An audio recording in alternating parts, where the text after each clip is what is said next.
उपाध्यक्ष महोदय, यह जो बिल हमारे सामने है वह जिस रूप में हमारे सामने लाया गया है उससे यह मालूम नहीं होता है कि जो बुराइयां पिछले आम चुनावों में देखी गई उनका कोई हल निकले और सक्रिय रूप से चुनाव कराने की कोई एक योजना बन सके, ऐसा हमें मालूम नहीं होता। इसलिए कई बुराइयां जो पिछले आम चुनावों में हमारे सामने आई हैं उनको दूर करने का कोई प्रयत्न नहीं किया गया।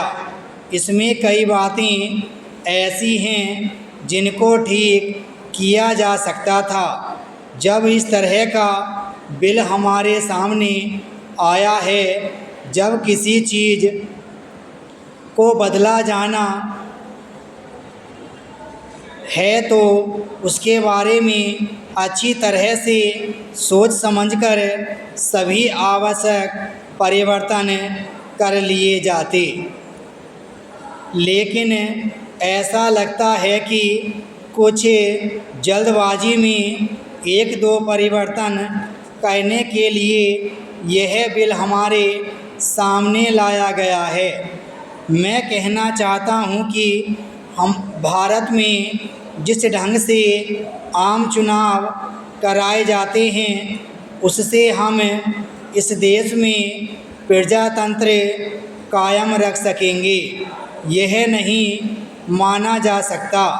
अगर आप ऐसा मानते हैं तो मुझे केवल यह कहना पड़ेगा कि एक बड़ी गलतफहमी में हम लोग हैं। जैसा कि कल यहाँ पर कहा गया, बड़े पैसे का चलन इन आम चुनावों में होता है, उसको रोकने की कोशिश होनी चाहिए।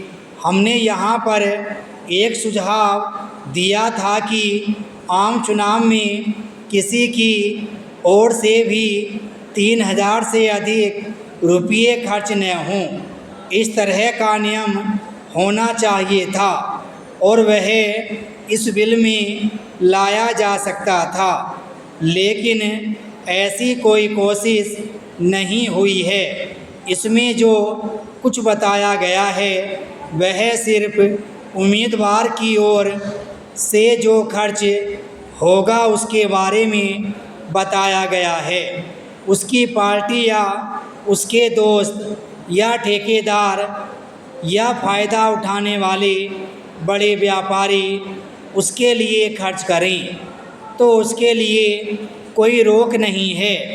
इस प्रकार करोड़ों रुपये खर्च किए जा सकते हैं, इसके बारे में कोई रुकावट इसमें नहीं की गई है।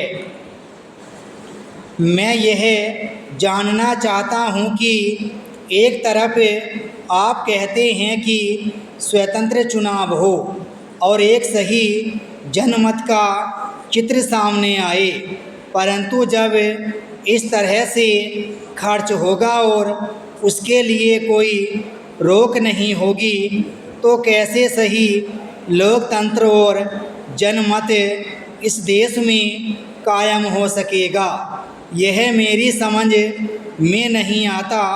बड़े बड़े उद्योगपति टिकट पाते हैं, यदि बड़े बड़े उद्योगपति और राजा महाराजा जैसे लोग लोकसभा में आकर देश के भविष्य का फैसला करेंगे तो फिर इस देश का अनर्थ ही होने वाला है और कुछ नहीं हो सकता।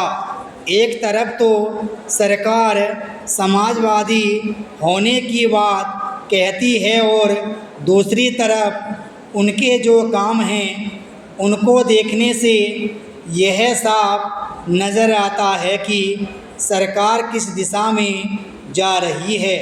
बड़े बड़े उद्योगपति जो पैसा खर्च कर सकते हैं उनके बल पर चुनाव लड़ा जाता है। विराम स्टॉप।